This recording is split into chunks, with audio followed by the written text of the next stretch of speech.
Assalamualaikum warahmatullahi wabarakatuh. Apa kabarnya hari ini anak-anak? Semoga semua dalam keadaan sehat dan tetap semangat dalam belajar.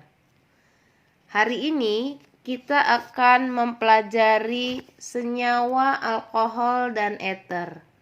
Selamat belajar. Alkohol dan eter. Kenapa alkohol dan eter itu dibahas bersamaan? Karena alkohol dan eter mempunyai rumus umum molekul yang sama, yaitu CnH2n plus 2O. Alkohol memiliki gugus fungsi OH. Rumus umum strukturnya ROH dengan rumus umum molekul CnH2n plus 2O. Berdasarkan jumlah gugus OH-nya, alkohol dibedakan menjadi dua. Yang pertama monovalen, itu jumlah OH-nya sama dengan 1.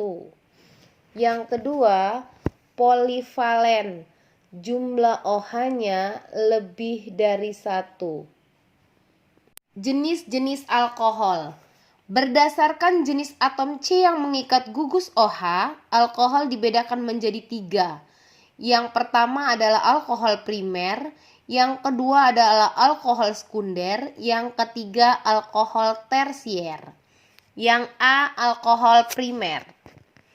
Alkohol primer adalah alkohol yang jika gugus OH-nya terikat pada atom C primer, yaitu atom C yang mengikat satu atom C lainnya. Kita lihat contohnya pada 1 propanol, gugus OH itu terikat pada CH2, maka itu disebut alkohol primer. B, alkohol sekunder. Alkohol sekunder adalah jika gugus OH terikat pada atom C sekunder, yaitu atom C yang mengikat 2 atom C lainnya. Contohnya pada 2 pentanol, itu gugus OH-nya itu terikat pada atom CH yang mengikat 2 atom C lainnya, yaitu CH3 di sebelah kiri dan CH2 di sebelah kanan. Ciri khas alkohol sekunder ialah atom C yang mengikat gugus OH berikatan dengan satu atom H, yaitu CH. Yang C, alkohol tersier, adalah alkohol yang jika gugus OH-nya terikat pada atom C tersier, yaitu atom C yang mengikat 3 atom C lainnya. Contoh pada 2 metilpentanol, OH terikat pada C yang mengikat 2 atom CH3 di kiri dan di atas, dan 1 CH2 yang ada di sebelah kanan C. Ciri khas alkohol tersier ialah atom C yang berikatan dengan gugus OH tidak mengikat atom H, hanya atom C saja. Tata nama alkohol secara IUPAC, artinya penamaan alkohol secara internasional. Tata namanya, yang pertama, pilihlah rantai karbon terpanjang yang mengikat gugus OH sebagai rantai induk. Yang kedua, akhiran A pada alkana diganti dengan ol. Misalkan metana diubah menjadi metanol, etana diubah menjadi etanol, propana diubah menjadi propanol, dan seterusnya. Yang ketiga, lokasi gugus OH diberi nomor sesuai dengan karbon yang mengikatnya sebelum nama alkohol.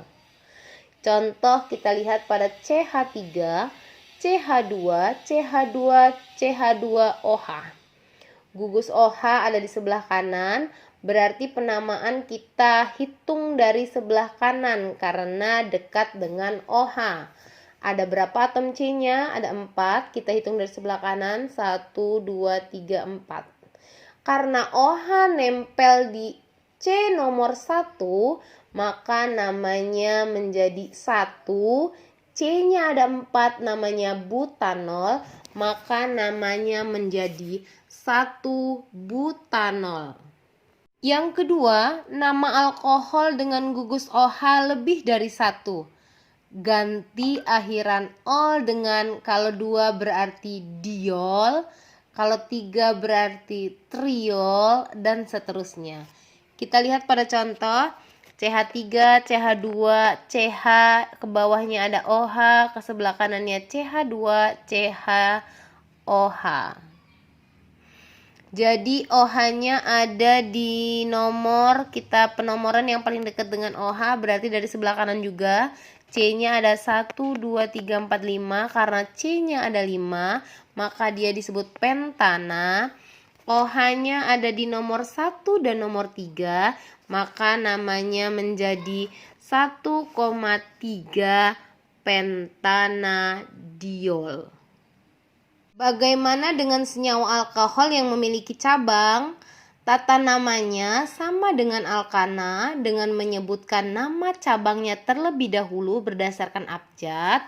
Jika cabangnya lebih dari 1, maka cabangnya diberi nomor dan diurutkan berdasarkan abjad.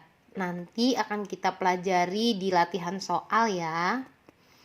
Kegunaan dan dampak alkohol. Yang pertama ada metanol sebagai pengawet mayat atau spesimen biologi, sebagai bahan baku untuk mensintesis senyawa lain seperti metil butirat, dapat menghasilkan bahan bakar yang memiliki nilai oktan yang tinggi, dan yang terakhir bersifat toksik atau beracun jika dalam jumlah sedikit dan dapat menyebabkan kebutaan, dan dalam jumlah banyak dapat menyebabkan kematian.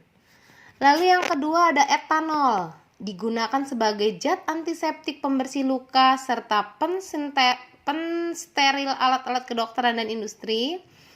Digunakan juga untuk pelarut dalam industri parfum, obat-obatan, dan lain sebagainya.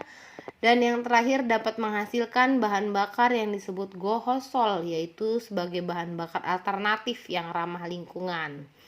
Yang ketiga, spiritus, digunakan sebagai bahan bakar lampu petromak atau bunsen sebagai alat pembakaran. Reaksi alkohol. Reaksi pada alkohol dapat digunakan sebagai cara untuk mengenal alkohol. Yang pertama, reaksi identifikasi alkohol menggunakan logam natrium.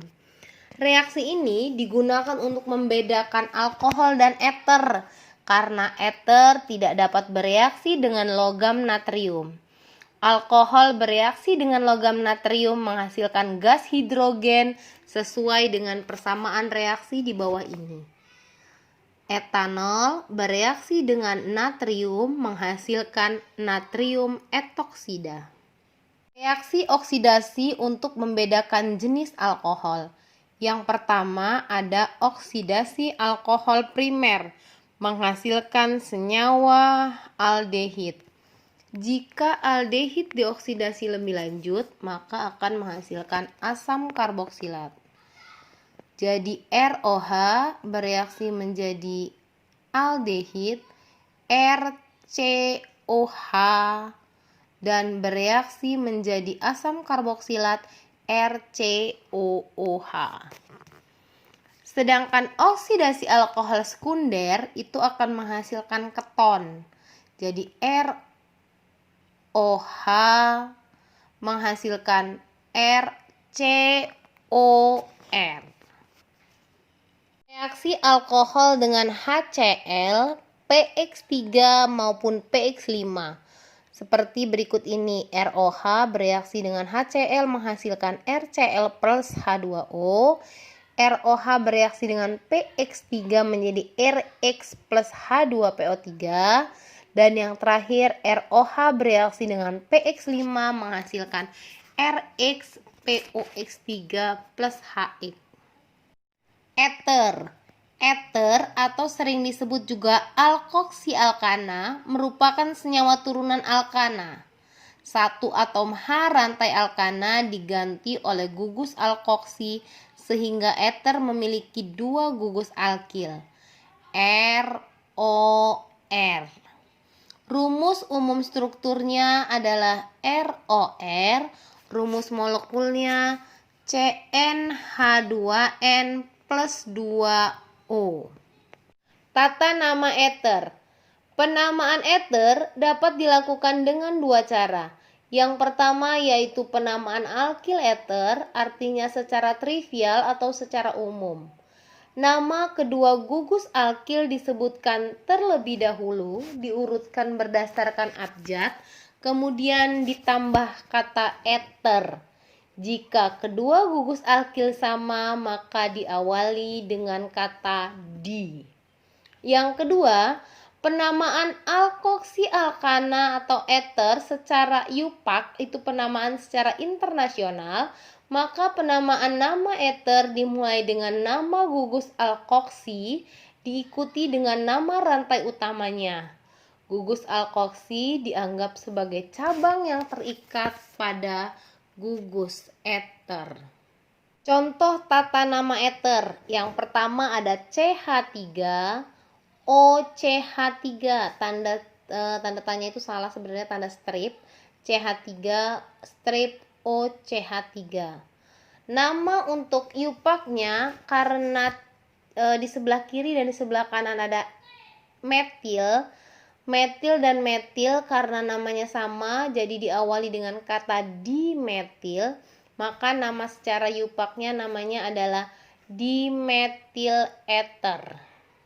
Sedangkan secara trivial, karena di sebelah kiri ada metil, maka namanya metoksi. Di sebelah kanan ada CH3, maka namanya menjadi metoksi metana. Contoh yang kedua, CH3 strip O strip CH2 strip CH3. Di sebelah kiri ada metil, di sebelah kiri O itu ada metil, di sebelah kanannya ada etil. Maka secara IUPAC diurutkan dulu cabangnya berdasarkan abjad. Abjadnya E dulu baru M. Maka namanya etil metil eter. Secara trivial, di sebelah kiri itu ada metil menjadi metoksi, di sebelah kanan ada etana, maka namanya menjadi metoksi etana. Yang ketiga, CH3 strip CH2 strip OCH2 CH3. Cabangnya sama di sebelah kiri dan sebelah kanan, itu namanya etil. Karena sama etil dan etil digabungkan menjadi awalan dietil, lalu diakhiri kata eter, maka nama IUPAC-nya menjadi dietil eter. Di sebelah kiri cabangnya ada etil, maka menjadi etoksi. Di sebelah kanan ada etena, maka namanya menjadi etoksi etena. Sifat-sifat eter. Yang pertama, sedikit polar. Yang kedua, di antara molekulnya tidak dapat membentuk jembatan hidrogen sehingga titik didihnya rendah, mudah menguap dan mudah terbakar. Yang ketiga, dapat larut dalam air. Yang keempat, tahan terhadap zat pengoksidasi dan pereduksi. Yang kelima, tidak dapat bereaksi dengan asam dan basa kuat. Yang keenam, digunakan sebagai anestesi untuk operasi. Reaksi-reaksi pada eter. Yang pertama adalah reaksi pembakaran. Jika eter dibakar, maka akan menghasilkan CO2 dan H2O. Yang kedua, reaksi dengan PCl5, maka akan menghasilkan RCl, R-aksen Cl plus PO Cl3. Yang ketiga, reaksi dengan hidrogen halida. Jika asam halida terbatas, maka reaksi akan menghasilkan alkohol plus R-aksen I. Jika asam halida berlebih, maka akan menghasilkan Ri, R-aksen I plus H2O.